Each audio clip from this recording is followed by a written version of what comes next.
इससे पहले कि अपने घर के सामने वाले बरगद के पेड़ के पास आकर रुकी लग्जरी गाड़ियों के काफिले और सूट बूट पहने हट्टे कट्टे बॉडीगार्ड्स को देखकर शिवा कुछ समझ पाता।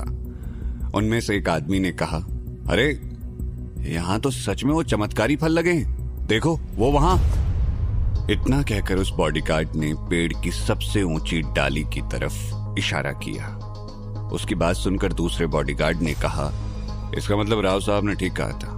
अफसोस उनका गणित सही नहीं बैठा, बेचारे बिना बात ही खून की उल्टियां करते हुए मारे गए।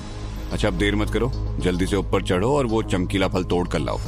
इस बार तो हम उस्ताद रंगा स्वामी की जान बचा कर ही रहेंगे। वैसे भी इस बार इनाम की रकम भी बहुत मोटी है। उस बॉडीगार्ड के चिल्लाते ही 5-6 मुष्टंडे जैसे दिखने वाले बॉडीगार्ड उस दिव्य नाग के खून से सने उन दिव्य फलों को तोड़ने के मकसद से उस पुराने बरगद के पेड़ पर चढ़ने लगे। ये देखकर शिवा ने सोचा, अगर उन्हें मेरे खून से सने फल चाहिए तो पहले उन्हें मुझसे पूछना होगा। और वहीं बालकनी से कूदने की वो तैयारी करने लगा, लेकिन तभी उसकी नजर आसपास के घरों की खिड़कियों पर पड़ी। कुछ घरों की लाइटें जल चुकी थी और लोग अपना सर बाहर निकालकर झांक रहे थे। इसीलिए शिवा ने सीढ़ियों के रास्ते नीचे जाना ही ठीक समझा। शिवा सीढ़ियों से होकर टहलता हुआ नीचे तक आ गया और उस पेड़ के पास पहुंचकर वहां का जायजा लेने लगा।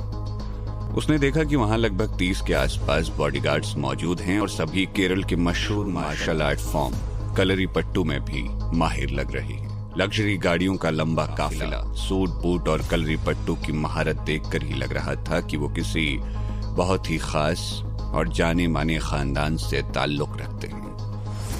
इन्हीं बॉडीगार्ड्स के बीच एक लाल रंग का चमड़े का कोट पहने लंबी और रौबीली औरत भी थी, जो इन सारे गार्ड्स को अपनी उंगलियों के इशारे पर नचा रही थी।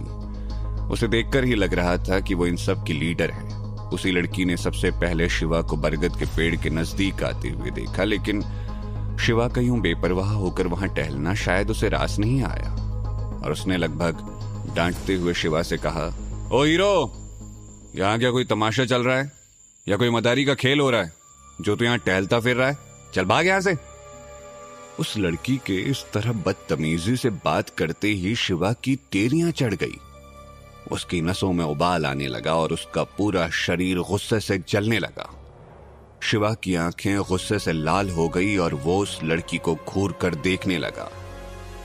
अगले ही पल शिवा ने खुद को संभाला और मुस्कुराते हुए उस लड़की से विनम्रता के साथ पूछा, ये पुराना बरगद का पेड़ एक सार्वजनिक संपत्ति यानी पब्लिक प्रॉपर्टी है, तो मैं भला यहां क्यों नहीं आ सकता? उस लड़की को शिवा से उल्टे जवाब की उम्मीद नहीं थी, इसलिए शिवा की बात सुनकर उस लड़की ने शिवा का मजाक उड़ाते हुए कहा, बहुत जबान चल रही है, लगता है शरीर के साथ साथ इसके दिमाग पर भी चर्बी चढ़ गई है। उस लड़की की बात सुनकर शिवा ने मुस्कुराते हुए उससे पूछा, क्यों, मैंने ऐसा क्या कह दिया? लेकिन इस बार शिवा की बात सुनकर वो लड़की गुस्से से भर गई। उसने चिल्लाते हुए कहा, आगे आप फिर बताती हूं क्या कहा। लड़की की बात सुनकर शिवा ने बेपरवाह आगे बढ़ते हुए कहा, अच्छा तुम बुला रही हो तो ये लो, मैं आ गया। इतना कहकर शिवा उस लड़की की तरफ बढ़ने लगा। वीडियो पसंद आई तो लाइक करें और चैनल को सब्सक्राइब करें नेक्स्ट पार्ट के लिए।